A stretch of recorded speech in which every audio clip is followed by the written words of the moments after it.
안녕하세요. 김인호르카 신부입니다. 오늘은 주님의 거룩한 변모 축일입니다. 15세기부터 교회는 십자가의 현양 축일 40일 전에 거룩한 변모 축일을 기념하게 되었는데요. 날짜로 딱 40일을 기념하다 보니 그날이 주일에 해당될 수도 있고 평일에 해당될 수도 있습니다. 공교롭게 올해는 주일에 이 축일을 기념하게 되었습니다. 오늘 우리가 보게 되는 변모축일의 복음은 이미 사순 제2주일에 함께 묵상했던 내용입니다. 그래서 이미 익숙한 내용일 수도 있습니다. 근데 거룩한 독서는 그때 주의를 해야 할 필요가 있는 것 같아요. 그 얘기네가 아니라 오늘 나에게 들려주신 하느님의 말씀을 듣기 위해 노력하는 것이 필요하겠죠. 잠시 침묵과 함께 말씀을 먹어라 시작하도록 하겠습니다.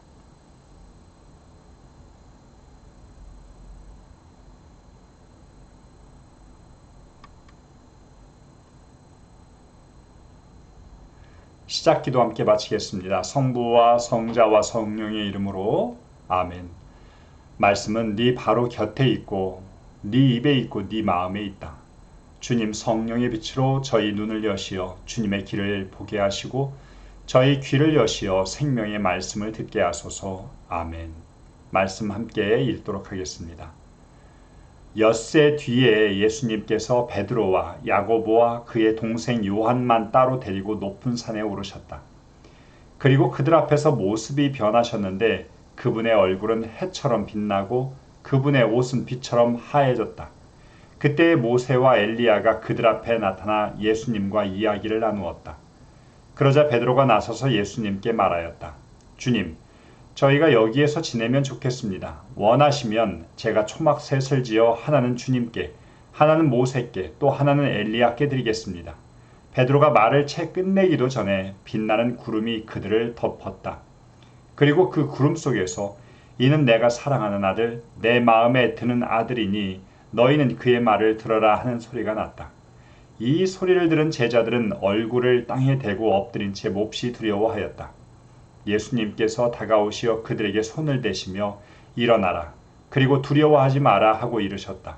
그들이 눈을 들어보니 예수님 외에는 아무도 보이지 않았다. 그들이 산에서 내려올 때에 예수님께서는 그들에게 사람의 아들이 죽은 이들 가운데에서 되살아날 때까지 지금 본 것을 아무에게도 말하지 마라 하고 명령하셨다. 성부와 성자와 성령의 이름으로 아멘. 오늘의 복음을 이해하기 위해서 우리는 탈출기에서 소개되는 모세 이야기도 참고할 필요가 있습니다.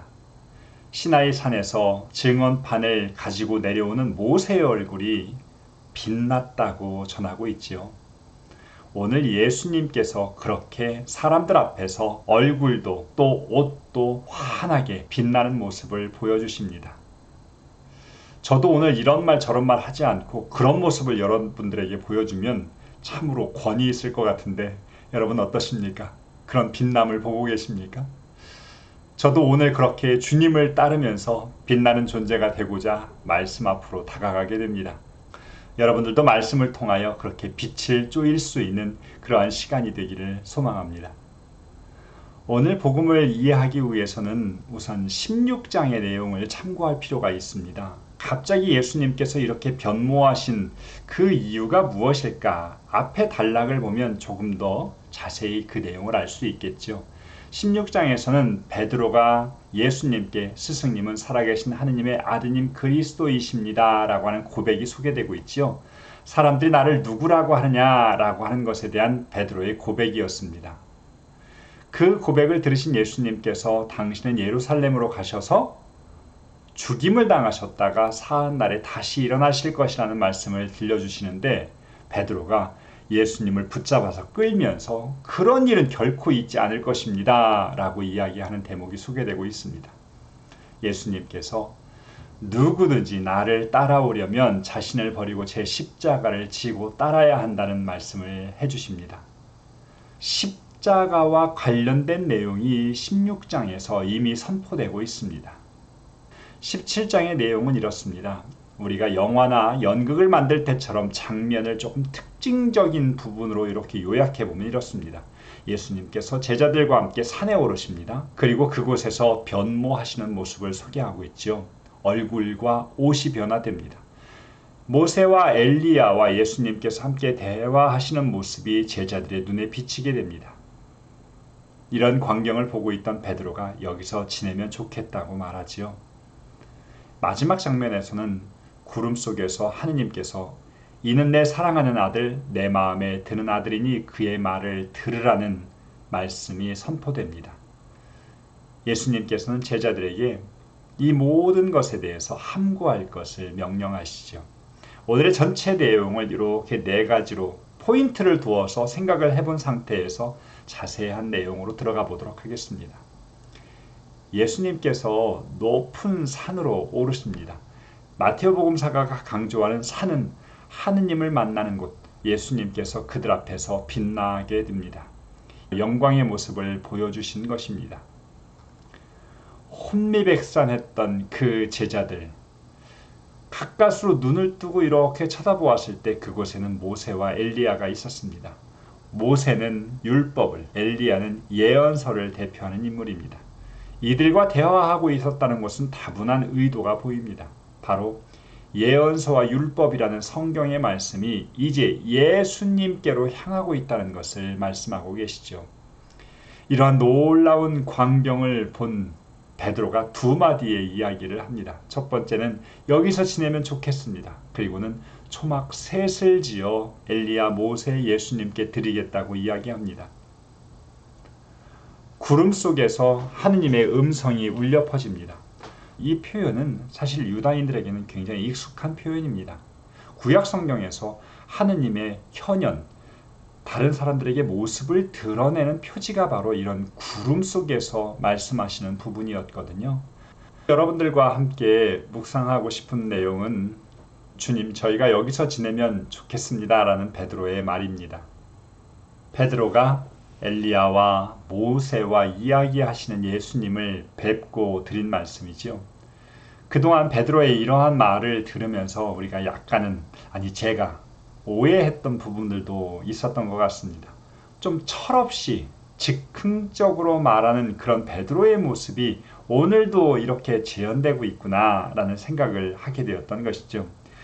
그런데 가만히 오늘의 말씀을 들여다보면서 그런 생각이 들었습니다. 영광스러운 변모의 정신을 잃은 베드로의 상태를 굳이 우리가 탈원이다, 황홀경이다 라고 표현하지는 않더라도 그가 얼마나 정신을 잃을 정도의 신비로움을 경험했는지 우리가 추측할 수 있을 것 같습니다. 과연 나는 그런 신비로움과 특별한 예수님의 현존을 체험하고 거기에서 나오는 그런 고백을 드린 적이 있을까?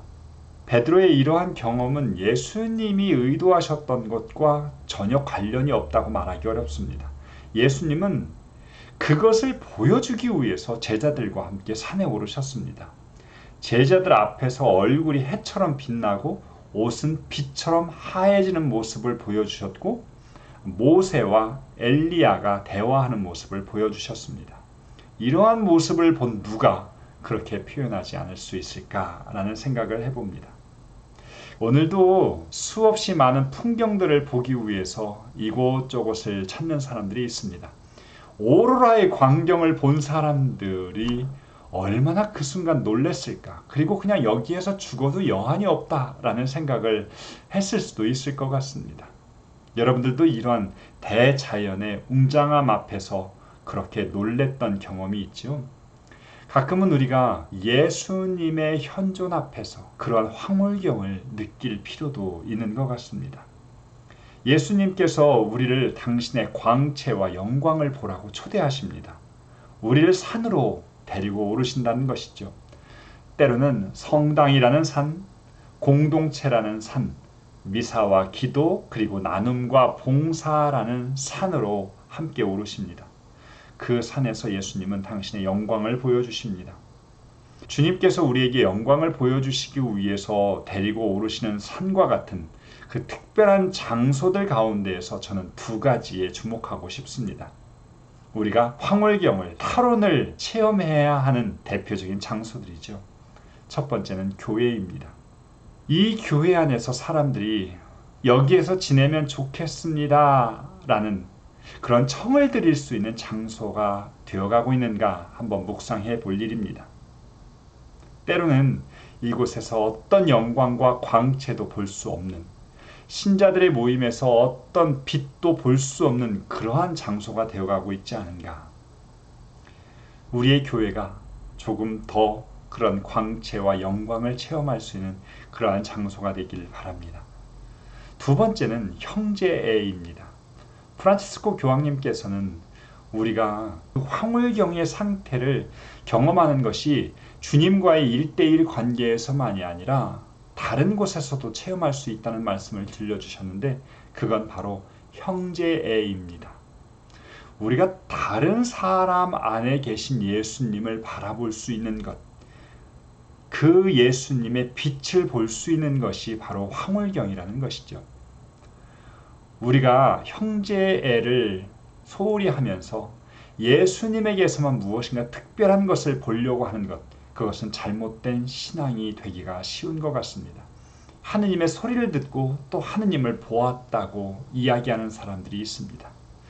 정말로 들어야 하고 보아야 할 것은 함께 살고 있는 이들의 소리이고 이들의 모습이라는 걸 기억할 필요가 있는 것 같습니다.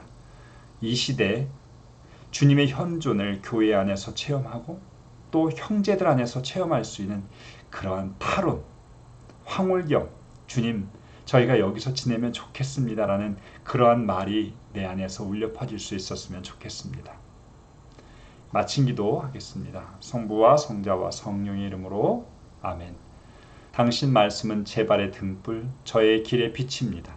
주님, 저희가 성경을 생명의 말씀으로 믿고 기도하며 살고 선포하게 하시어 언제나 성령 안에서 평화와 기쁨을 누리게 하소서. 아멘.